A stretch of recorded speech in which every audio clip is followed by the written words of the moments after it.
आज मैं आप लोगों को सीबीएसई क्लास 12 मैथमेटिक्स सिलेबस के बारे में डिटेल्स में बताऊंगा।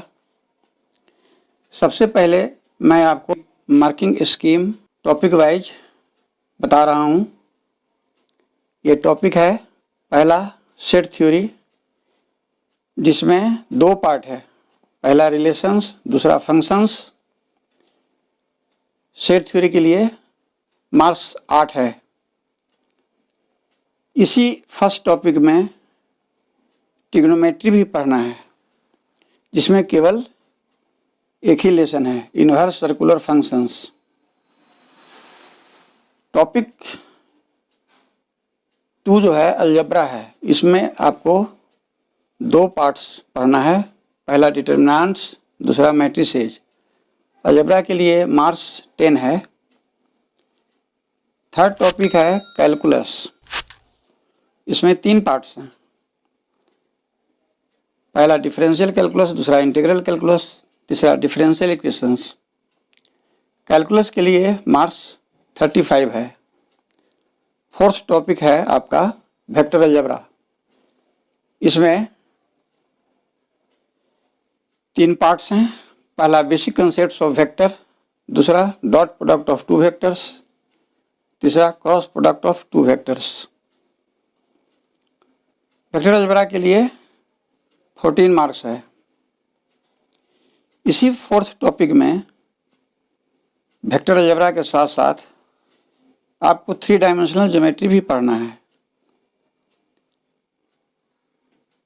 3 डायमेंशनल ज्योमेट्री में भी 3 पार्ट्स हैं, पहला है direction cosines and direction ratios of a line, दूसरा स्ट्रेट लाइन इन स्पेस, तीसरा equation of plane.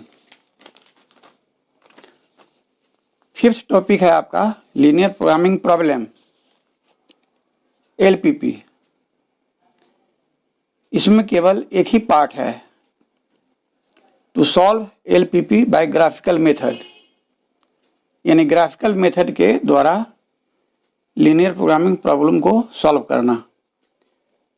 Linear programming problem के लिए मार्क्स 5 है। लास्ट 6 टॉपिक है आपका प्रोबेबिलिटी। इसमें भी 4 पार्ट्स हैं, पहला है कंडीशनल प्रोबेबिलिटी, दूसरा total probability theorem and Bayes theorem, तीसरा प्रोबेबिलिटी डिस्ट्रीब्यूशन तथा चौथा बाइनोमियल डिस्ट्रीब्यूशन। प्रोबेबिलिटी के लिए मार्क्स 8 है। इस प्रकार टोटल मार्क्स आपके 80 हो गए। इसके साथ साथ इंटरनल असेसमेंट 20 मार्क्स का है। 80 + 20 100 मार्क्स हो गया। तो ये आपका मैथमेटिक्स का 100 मार्क्स का सिलेबस का मार्किंग स्कीम है, जो मैंने आपको बताया। आपको मालूम होगा कि 2021 सीबीएसई बोर्ड एग्ज़ाम में मैथमेटिक्स के सिलेबस में कुछ हल्का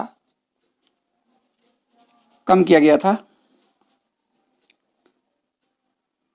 लेकिन 2022 में जो आपका सीबीएसई बोर्ड एग्ज़ाम होगा मैथमेटिक्स का, उसमें कहना मुश्किल है अभी कि 2021 की ही तरह रिड्यूस सिलेबस रहेंगे या 2020 बोर्ड एग्ज़ाम के जैसा सिलेबस रहेगा, क्योंकि अभी तक सीबीएसई बोर्ड 2022 एग्जामिनेशन के संबंध में कोई क्लियर नोटिफिकेशन नहीं दिया है। इसलिए आपको अभी प्रीवियस सिलेबस का ही फॉलो करना होगा। कोई दिक्कत नहीं है, बहुत ज़्यादा चैप्टर रिड्यूस नहीं किया गया था, बहुत कम ही चैप्टर 2021 में रिड्यूस हुए थे। अब हम लोग 2022 एग्जामिनेशन के लिए मैथमेटिक्स के डिटेल सिलेबस को देखें। तो पहला टॉपिक है सेट थ्योरी, जिसमें हमने बताया कि पहला पार्ट है रिलेशंस। तो रिलेशंस में आपको रिलेशन का definition, domain and range of relation, number of relations, binary relation जिसे केवल रिलेशन भी कहते हैं, empty and inverse relation on A set, फिर बाइनरी रिलेशन का टाइप, बाइनरी रिलेशन यानी रिलेशन कितने प्रकार के होते हैं। तो इसके टाइप्स हैं identity relation, reflexive relation, symmetric relation, transitive relation, equivalence relation and inverse relation. हम आपको जब हर टॉपिक के हर रिलेशन को अलग अलग करके डिटेल्स में पढ़ाऊंगा, उस वक्त आप देखेंगे कि हम इसी डिटेल सिलेबस का फॉलो करेंगे। सेकेंड पार्ट है सेट थ्योरी में फंक्शंस। इसमें आपको पढ़ना है definition of function, domain, codomain and range of function, type of functions, one function, many one function, onto function, into function, one onto function, composite function, identity function, equal functions, inverse of a function, even function and odd function. फिर first topic जो set theory है उसका second lesson है trigonometry. तो trigonometry part में आपको केवल एक ही लेसन पढ़ना है, इनवर्स सर्कुलर फंक्शंस।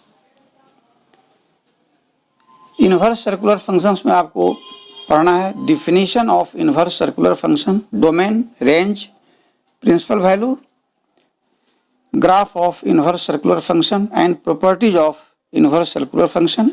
अब ध्यान देंगे 2021 के बोर्ड एग्जाम में properties of inverse circular function को रिमूव कर दिया गया था, लेकिन 2022 एग्जामिनेशन के लिए इसे आपको पढ़ना पड़ेगा। नंबर 2 यानी टॉपिक नंबर 2। टॉपिक नंबर 2 में आपको मैंने बताया अलजेब्रा है। अलजेब्रा में भी 2 पार्ट्स हैं, पहला डिटर्मिनेंट, दूसरा मैट्रिसेज। तो पहले डिटर्मिनेंट में देखें क्या क्या आपको पढ़ना है, मैं बता रहा हूँ। Determinant of second order and third order, आपको केवल सेकेंड ऑर्डर और थर्ड ऑर्डर का डिटर्मिनेंट पढ़ना है 12 में। माइनर एंड को फैक्टर, प्रॉपर्टीज ऑफ डिटर्मिनेंट, इसको भी 2021 के एग्जाम में हटा दिया गया था, लेकिन इसे अब आप पढ़ लेंगे। Area of a triangle. Algebra का सेकंड पार्ट है मैट्रिसेज। इसमें आपको पढ़ना है matrix, type of matrices, equality of 2 matrices, addition of 2 matrices, scalar multiplication of a matrix, negative of a matrix, subtraction of 2 matrices, properties of addition, properties of scalar multiplication. देखिए book के अंदर जब आप matrix chapter को पढ़ेंगे तो ये सारे जो मैं बता रहा हूँ सब आपको मिलेगा, और इस ढंग से एक एक करके यदि आप स्टडी करेंगे बुक से तो बोर्ड एग्जाम के लिए आपकी तैयारी बहुत अच्छी हो जाएगी, और बुक को सेल्फ स्टडी करने में भी बहुत आपको आसानी होगी, और सुंदर नोट्स भी आप बना लेंगे। ये सब फ़ायदा होगा इस डिटेल सिलेबस से। यही कारण है कि मैंने बहुत मेहनत करके आपके मैथमेटिक्स सिलेबस को डिटेल्स में तैयार किया है। तो आपको मैट्रिक्स में properties of addition, properties of scalar multiplication, multiplication of two matrices, properties of multiplication, transpose of a matrix, properties of transpose, symmetric and skew symmetric matrices, adjoint of a square matrix, properties of adjoint, inverse of a square matrix, properties of inverse। हाँ, फिर देखिए proof of the uniqueness of inverse, इसको 2021 exam में हटा दिया गया था, लेकिन 2022 के लिए इसे आपको पढ़ना पड़ेगा, इसलिए मैंने इसको ऐड कर दिया है। Proof of the uniqueness of inverse, इसमें आपको यह सिद्ध करना होता है कि किसी स्क्वायर मैट्रिक्स का जो इनवर्स यदि एग्जिस्ट करता है तो वह यूनिक होता है, मतलब एक और केवल एक होता है। इसे मैं जब इस टॉपिक को पढ़ाऊंगा तो प्रूफ करके आपको दिखाऊंगा। Elementary operations, inverse of a matrix by elementary operations, solution of system of linear equations by matrix method. Matrix method से सिस्टम ऑफ लीनियर इक्वेशंस का हल कैसे निकालते हैं, ये परीक्षा के लिए बहुत ही मुख्य है, हमेशा आता है। Condition of consistency and inconsistency of A system of linear equations, तो ये हो गया मैट्रिसेस का। अब इसके बाद थर्ड टॉपिक में आइए। थर्ड टॉपिक में आपको कैलकुलस पढ़ना है। इसमें 3 पार्ट्स हैं, डिफरेंशियल कैलकुलस, इंटीग्रल कैलकुलस और डिफरेंशियल इक्वेशन। कैलकुलस से आपको 35 मार्क्स का आता है, मैं मार्किंग स्कीम में आपको ऊपर बताया। टोटल 80 मार्क्स का है, जिसमें 35 मार्क्स केवल कैलकुलस पोर्शन से आता है। तो आपको पता चल रहा होगा कि कैलकुलस का इम्पोर्टेंस सबसे अधिक है मैथमेटिक्स के लिए। क्लास 12 के मैथमेटिक्स के सिलेबस में सबसे स्ट्रॉन्ग जो पार्ट है वो कैलकुलस ही है, और कैलकुलस में 3 जो पार्ट हैं, डिफरेंशियल कैलकुलस, इंटीग्रल कैलकुलस और डिफरेंशियल इक्वेशंस, इसमें बहुत सारे लेसन्स पढ़ने हैं।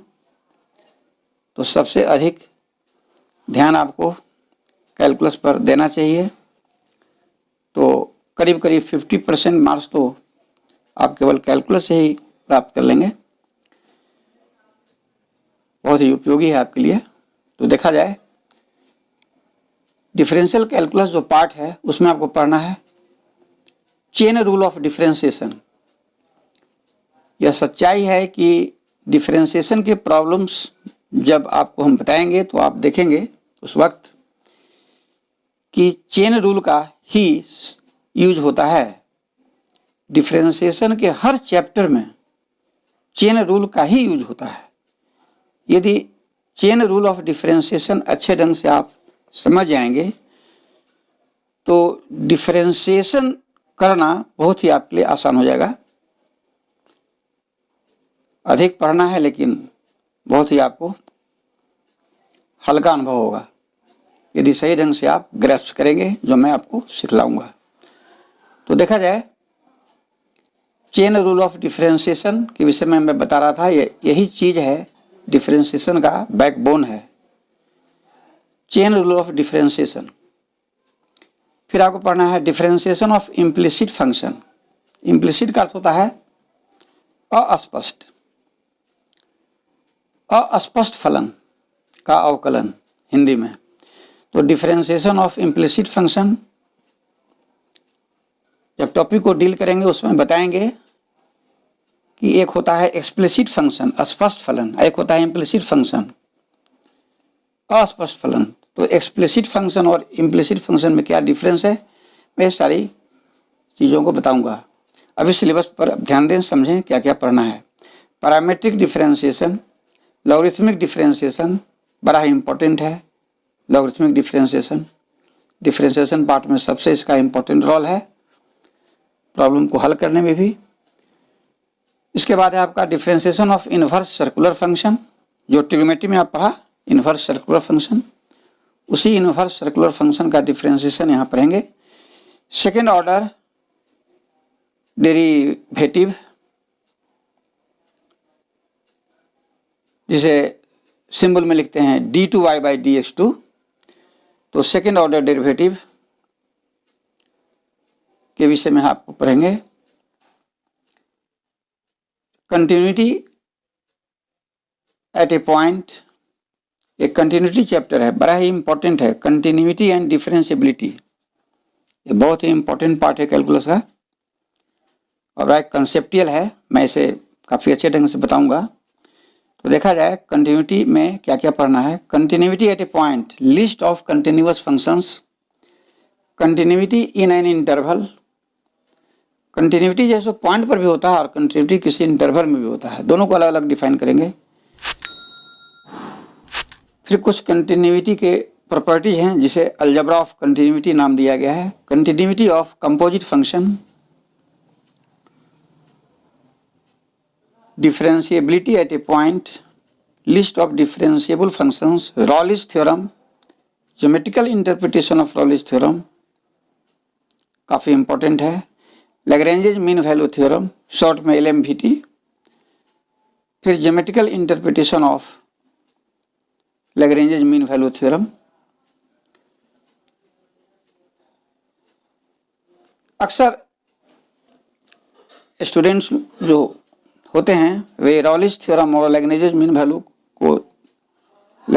वैल्यू थ्योरम को समझने में कठिनाई का अनुभव करते हैं, लेकिन देखेंगे आप जब मैं पढ़ाऊंगा तो काफ़ी आसान ढंग से आपको बताएंगे, कोई कठिनाई नहीं होगी। अब आगे हम लोग देखें एप्लीकेशन ऑफ डेरिवेटिव्स। अक्सर ये जो लेसन है एप्लीकेशन ऑफ डेरिवेटिव्स, डेरिवेटिव्स का प्रयोग, इसको लोग छोड़ देते हैं। डिफरेंशिएशन में लोग केवल डिफरेंशिएशन, थोड़ा बहुत कंटिन्यूटी डिफरेंशिएबिलिटी पर के काम खत्म कर लेते हैं, इस पर ध्यान नहीं देते हैं। लेकिन इसे भी आप ध्यान से पढ़ेंगे, ये सारे टॉपिक्स को मैं अच्छे ढंग से समझाऊंगा। तो एप्लीकेशन ऑफ डेरिवेटिव्स में देखिए, पहला है टेंजेंट एंड नॉर्मल। इसमें आपको पढ़ना है slopes of tangent and normal, फिर equations of tangent and normal, फिर angle between two curves. Tangent and normal के बाद आपको इसमें एक लेसन है रेट मेजर। इसमें पढ़ना है dy/dx at rate measure, rate measure के रूप में dy/dx की व्याख्या हम कैसे करते हैं। रेट मेजर पर प्रॉब्लम्स भी होते हैं जिसको बनाना है आपको और मैं सिखाऊंगा कैसे बनाया जाता है। फिर इसके आगे है इंक्रीजिंग एंड डिक्रीजिंग फंक्शंस। इसमें आपको पढ़ना है increasing function, strictly increasing function, decreasing function, strictly decreasing function, monotone function. ऐसा फंक्शन जो इंक्रीजिंग होगा या डिक्रीजिंग होगा तो वैसे फंक्शन को हम मोनोटोन फंक्शन कहते हैं। कहने का मकसद है कि इंक्रीजिंग फंक्शन को हम मोनोटोन फंक्शन कह सकते हैं और डिक्रीजिंग फंक्शन को भी मोनोटोन फंक्शन कह सकते हैं। Monotone function is a function which is either increasing function और डिक्रीजिंग फंक्शन। इसका डिफिनेशन है, मैं सब बताऊंगा। फिर इसमें एक इम्पॉर्टेंट लेसन है मैक्सिमम मिनिमा। इसमें आपको पढ़ना है maximum and minimum value at a point, maximum and minimum value at a point in closed interval A B, फिर local maxima and local minima, absolute maximum value, absolute minimum value.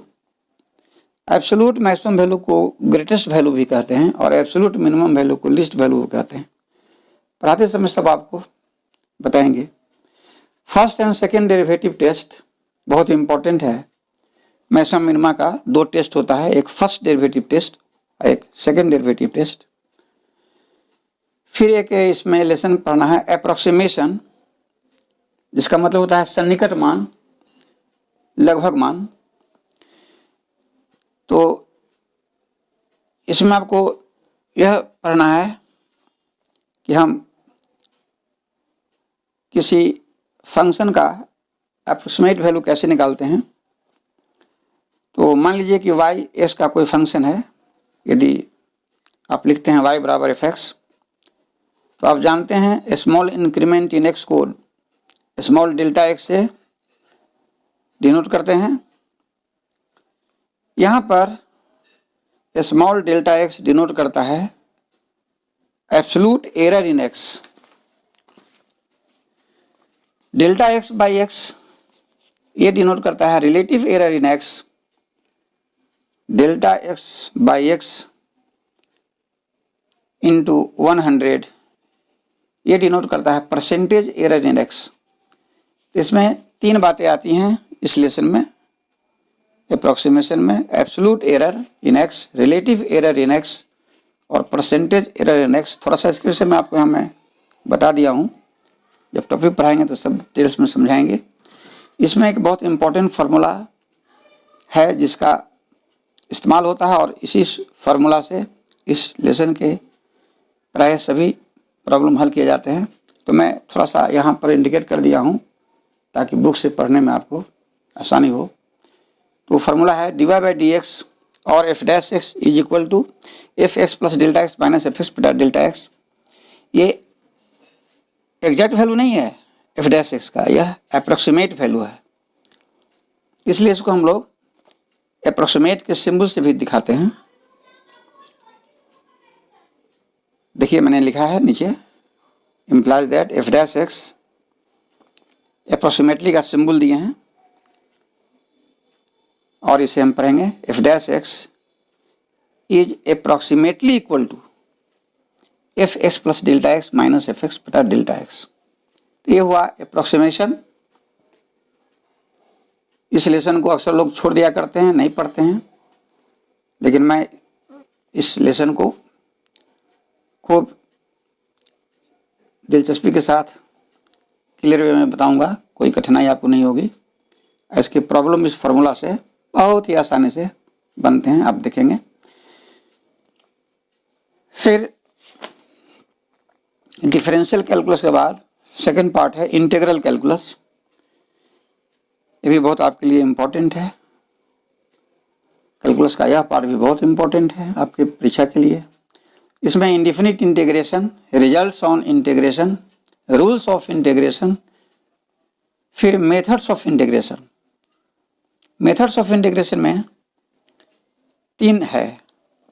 पहला by transformation, दूसरा by substitution, तीसरा by parts. तो ये तीन method हैं, transformation का, substitution का और पार्ट्स का, जिसके हेल्प से हम इंटीग्रेशन के प्रॉब्लम को बहुत आसानी से हल करते हैं। इसके बाद आपको पढ़ना है integration of rational and irrational functions. जब मैं आपको पढ़ाऊंगा रेशनल एंड इरेशनल फंक्शंस के इंटीग्रेशन के बारे में, तो आप देखेंगे कि इसमें टोटल मैं 9 फार्मूले दूंगा। देखिए मैं यहाँ लिख दिया हूँ सी बुक, इसके लिए आप बुक देख सकते हैं। तो पढ़ाते वक्त इन सभी 9 फार्मूले को मैं प्रूफ करके दिखाऊंगा और उसके आधार पर प्रश्नों को बनाना सिखाऊंगा। अब नीचे देखा जाए, हमने लिख दिया, हालांकि आपका जो सिलेबस है बुक में उसमें इतना डिटेल्स में नहीं है। मैं पहले ही कह चुका हूं कि मैं काफ़ी डिटेल्स में आपके सिलेबस को बहुत मेहनत से तैयार किया है, ताकि पुस्तक से पढ़ने में आपको बहुत सुविधा हो, काफ़ी आसानी हो। तो देखा जाए इसमें इम्पोर्टेंट फॉर्म्स है, मैं लिख दिया हूँ, आप देख लेंगे। पहला है integral of 1 by capital Q D X, फिर है integral of 1 by root Q D X, फिर integral root Q D X. यहाँ क्यू इंडिकेट करता है क्वाड्रेटिक एक्सप्रेशन को, A X square plus B X plus C को। तो मैं संक्षेप में लिखा हूँ, इस संक्षेप में आपको याद रहेगा फॉर्म 1 बाई क्यू, शॉर्ट में 1 बाई रूट क्यू और रूट क्यू, ये 3 फॉर्म है। तो ये तीनों फॉर्म पर प्रॉब्लम्स आपको आता है एग्जामिनेशन में, कैसे बनाया जाता है मैं क्या करके सिखलाऊंगा। फिर आगे फॉर्म है integral of L by Q D X, integral of L by root Q D X, integral of L root Q D X. इसमें एल बता रहा है लीनियर एक्सप्रेशन इन एक्स, जैसे a into X plus B is a linear expression in X. तो L indicates linear expression in X and capital Q indicates a quadratic expression in X, जो आपने ऊपर देखा। तो फिर कुछ और फॉर्म इसमें है, integral L by Q D X, integral L by root Q D X, integral L root Q D x.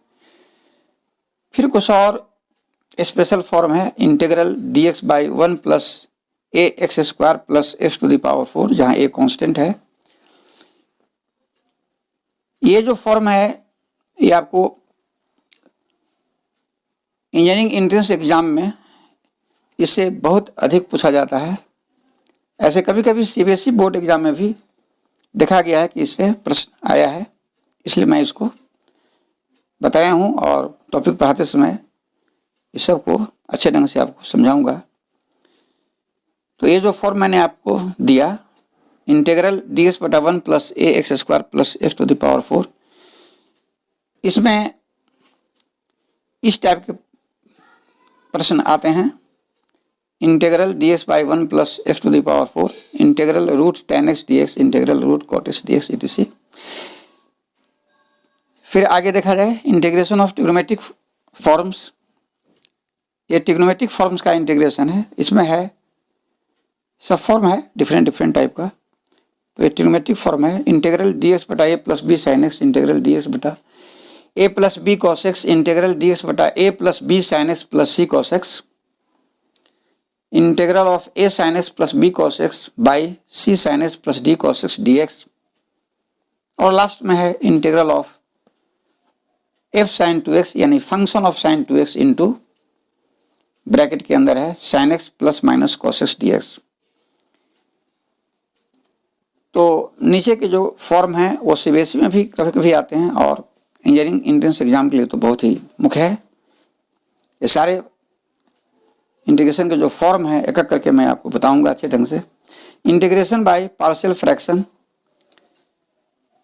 Partial fraction के द्वारा इंटीग्रेशन। अब पार्शियल फ्रैक्शन क्या है मैं सब बताऊंगा, अभी मैं सिलेबस की चर्चा कर रहा हूँ।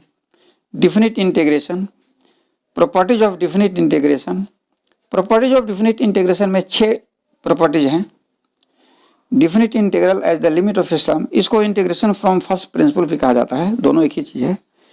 Summation bye integration. अब इसके बाद थर्ड पार्ट है कैलकुलस का, डिफरेंशियल इक्वेशंस। तो इसमें आपको पढ़ना है order and degree of A differential equation. जब डिफरेंशियल इक्वेशन के ऑर्डर और डिग्री को समझ लेंगे तो डिफरेंशियल इक्वेशन समझना आसान हो जाएगा। बड़ा इसका इम्पोर्टेंट रोल है फर्स्ट लेसन का, इसी पर डिफरेंशियल इक्वेशंस पूरा आधारित है। Order and degree of A differential equation मैं बताऊंगा पढ़ाते वक्त। डिफरेंशियल इक्वेशन का ऑर्डर क्या है, डिग्री क्या है, एक एग्जाम्पल से सब एक्सप्लेन करेंगे। फिर आगे पढ़ना है formation of A differential equation, solution of A differential equation. Solution में 2 तरह का पढ़ेंगे, general solution and particular solution. दोनों में क्या डिफरेंस मैं सब बताऊंगा। Method of solving A differential equation of first order and first degree.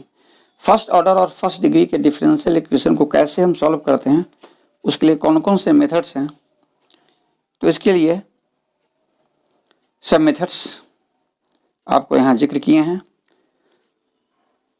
Number A में मैंने लिखा है variable separable form, number B में reducible to variable separable form, number C homogeneous form, number D reducible to homogeneous form, इसे non homogeneous form भी कहा जाता है।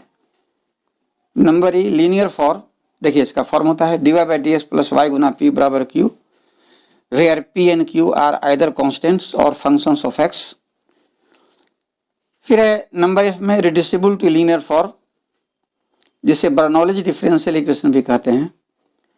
तो इसमें ध्यान दें, आपके सीबीएसई 12 का जो सिलेबस है उसमें एनसीईआरटी में जो सिलेबस दिया गया है उसमें केवल वेरिएबल सेपरेबल फॉर्म पढ़ना है, होमोजेनियस फॉर्म पढ़ना है और लीनियर फॉर्म पढ़ना है। लेकिन मैंने ऐड कर दिया हूँ, बुक में आपको सब मिलेगा। एक रिड्यूसिबल टू वेरिएबल ऐड किया, एक दूसरा ऐड किया रिड्यूसिबल टू होमोजेनियस, एक ऐड किया आपके लिए रिड्यूसिबल टू लीनियर। इस एनसीईआरटी में तो इसका जिक्र नहीं के बराबर है, लेकिन और सब जो बुक्स हैं, अदर बुक्स, उसमें आपको ये सब मिलेंगे। और मैं इसीलिए यहाँ दिया हूँ कि इसको अध्ययन करना कोई कठिन नहीं है, बहुत ही आसानी से ये सब बहुत जल्दी हो जाता है। और ये इंजीनियरिंग एंट्रेंस एग्ज़ाम में इसका बड़ा ही इम्पोर्टेंस है। ऐसे बताऊँगा, जो मैं लिखा हूँ सब बताऊँगा। उसके बाद है एप्लीकेशन ऑफ डिफरेंशियल इक्वेशन। इसे सीबीएसई बोर्ड में भी कभी कभी आता है और इंजीनियरिंग कंप्यूटर्स के लिए तो बहुत ही मुख्य है। फोर्थ टॉपिक पर आइए। फोर्थ टॉपिक है आपका वेक्टर अलजेब्रा। वेक्टर अलजेब्रा में 3 पार्ट्स हैं। पहला बेसिक कंसेप्ट्स ऑफ वेक्टर, दूसरा डॉट प्रोडक्ट ऑफ वेक्टर्स और तीसरा क्रॉस प्रोडक्ट ऑफ 2 वेक्टर्स। तो पहला जो पार्ट है बेसिक कंसेप्ट्स ऑफ वेक्टर, उसमें देखा जाए क्या क्या पढ़ना है। Types of vectors, equality of 2 vectors, triangle line, parallelogram, law of vector addition, properties of vector addition, scalar multiplication of a vector, properties of scalar multiplication, subtraction of 2 vectors, position vector of a point, section formula. ये जो हम लिखा है centroid and incentre of a triangle, ये engineering competition के लिए है। इस पर स्टार चिन्ह लगा दिए हैं, इसको भी आपको बताएंगे। Collinear vectors, coplanar vectors, orthogonal unit vectors, I cap, J cap, K cap, या इसको I vector, J vector, K vector से भी डिनोट करते हैं। फिर direction cosines and direction ratios of a vector. Last में है पढ़ना resolve parts of a vector in 2 dimensions. अब वेक्टर अलजेब्रा का सेकंड पार्ट देखें, डॉट प्रोडक्ट ऑफ 2 वेक्टर्स। इसमें आपको पढ़ना है definition of dot product, geometrical meaning of dot product, properties of dot product of I cap, J cap, K cap. Vector algebra का जो third part है उसको देखें। इसमें आपको पढ़ना है क्रॉस प्रोडक्ट ऑफ 2 वेक्टर्स के बारे में। इस पार्ट में definition, geometrical meaning of cross product, properties of cross product of I cap, J cap, K cap, area of a triangle whose 2 sides are a vector and b vector, area of a parallelogram whose adjacent sides are a vector and b vector, area of a quadrilateral whose diagonals are d1 vector and d2 vector, Lagrange's identity। देखिए मैं लिख दिया हूँ Lagrange's identity, बहुत ही important है, CBSE board के exam में हमेशा आता है, इंजीनियरिंग एंट्रेंस एग्जाम में भी आता है। Lagrange's identity क्या है मैं लिखा हूँ नीचे देखिए। A vector cross B vector का होल स्क्वायर बराबर मोड ए वेक्टर का square into mod B vector का square minus A vector dot B vector का स्क्वायर।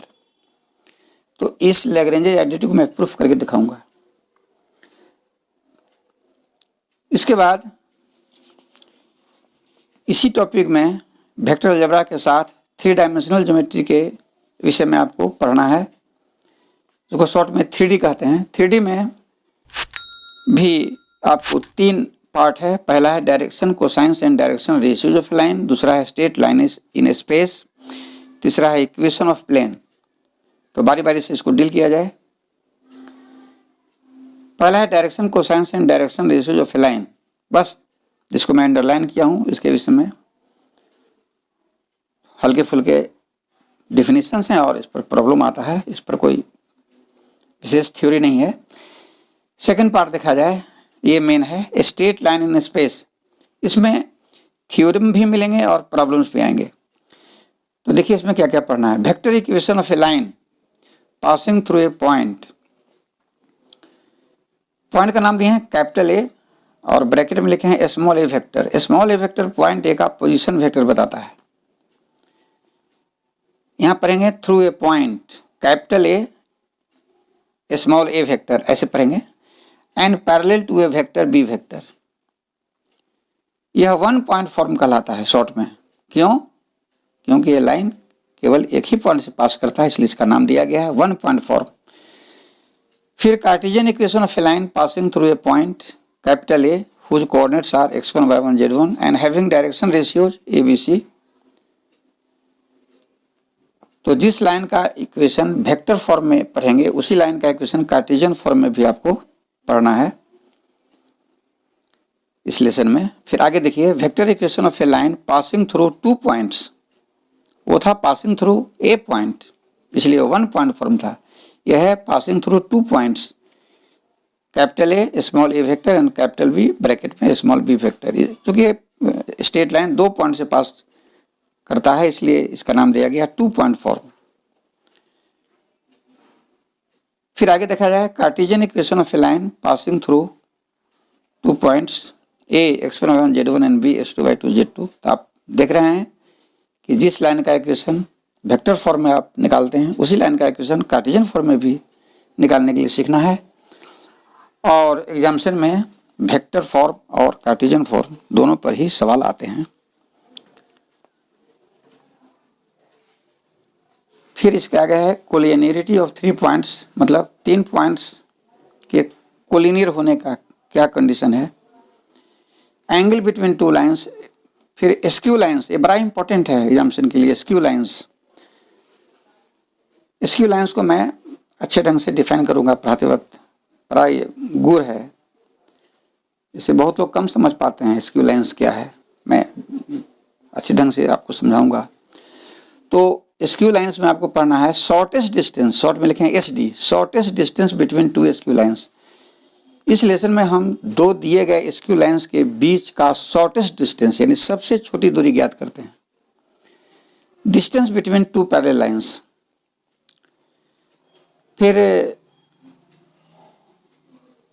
3D का तीसरा पार्ट देखें, यह है प्लेन चैप्टर।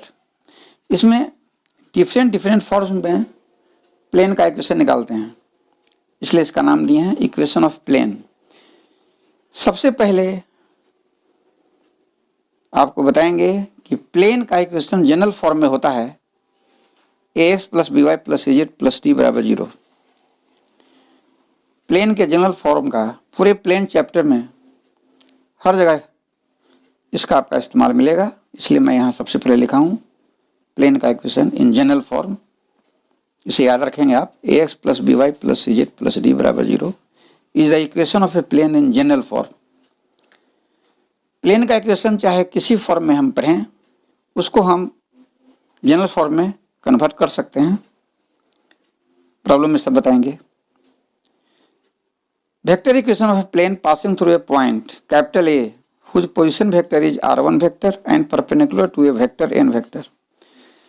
फिर इसी का कार्टेशियन फॉर्म में पढ़ना है, देखिए लिख दिया हूँ। Cartesian equation of a plane passing through a point capital A whose coordinates are x1 y1 z1 and direction ratios of normal to the plane are ABC। तो यहाँ भी आपने देखा कि जिस प्लेन का इक्वेशन वेक्टर फॉर्म में प्राप्त कर रहे हैं उसी प्लेन का इक्वेशन कार्टेशियन फॉर्म में भी प्राप्त कर रहे हैं।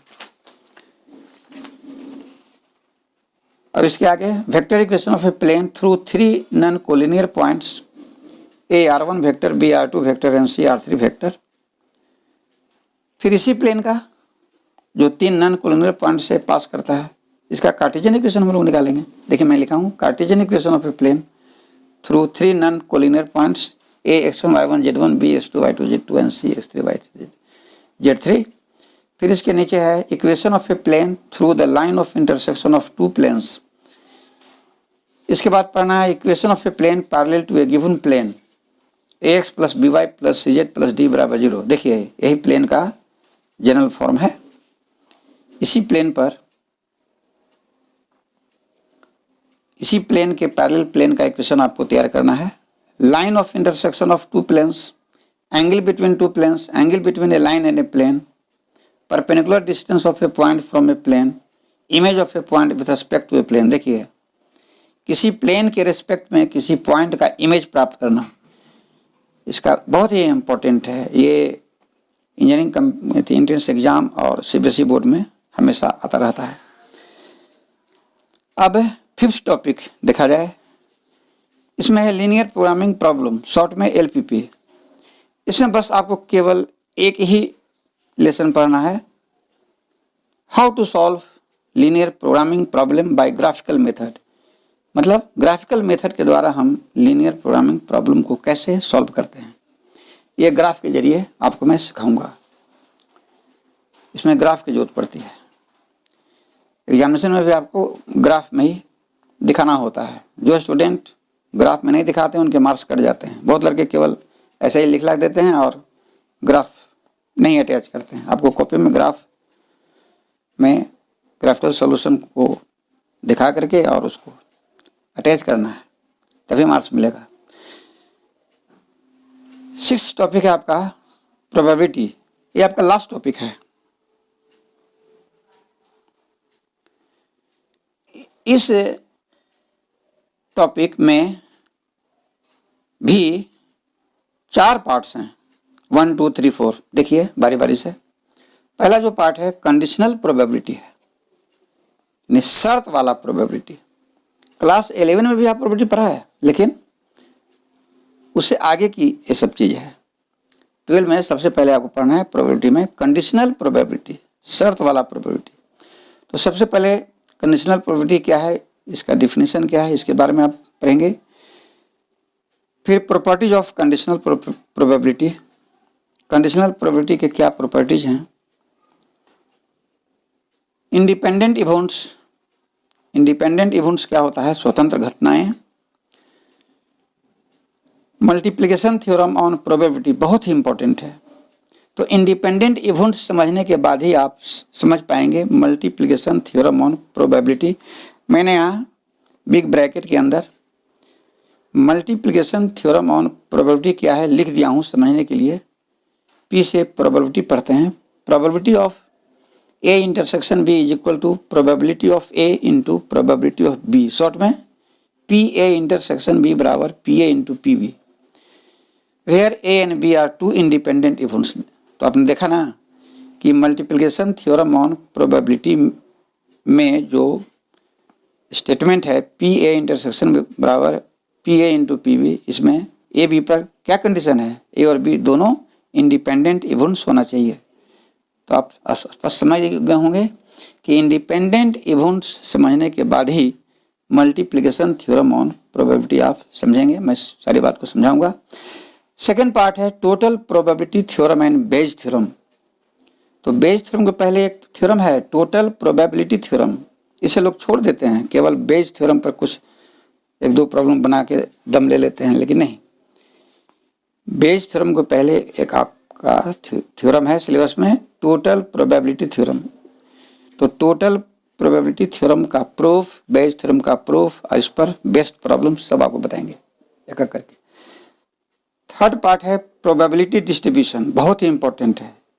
प्रोबेबिलिटी चैप्टर में ये जो नीचे वाला जो 2 लेसन है, तीसरा और चौथा, पीडी और बीडी, ये बहुत ही इंपॉर्टेंट है। हर साल इससे प्रश्न करीब करीब पूछे ही जाते हैं और इंजीनियरिंग एंट्रेंस एग्जाम में सेटर ये दोनों चैप्टर से ज़्यादा मतलब रखता है। प्रोबेबिलिटी डिस्ट्रीब्यूशन पीडी, तो इसमें सबसे पहले जानना है कि रैंडम वेरिएबल्स क्या है, इसको डिफाइन करेंगे। रैंडम वेरिएबल एक फंक्शन होता है, सेट थ्योरी में फंक्शन चैप्टर आप पढ़ें, उसी से यहाँ पर आपको समझाएंगे फंक्शन के द्वारा रैंडम वेरिएबल क्या है। तो प्रोबेबिलिटी थ्योरी जो है ये सचमुच में 12th क्लास की जो प्रोबेबिलिटी है वो सेट थ्योरी से अटैच है।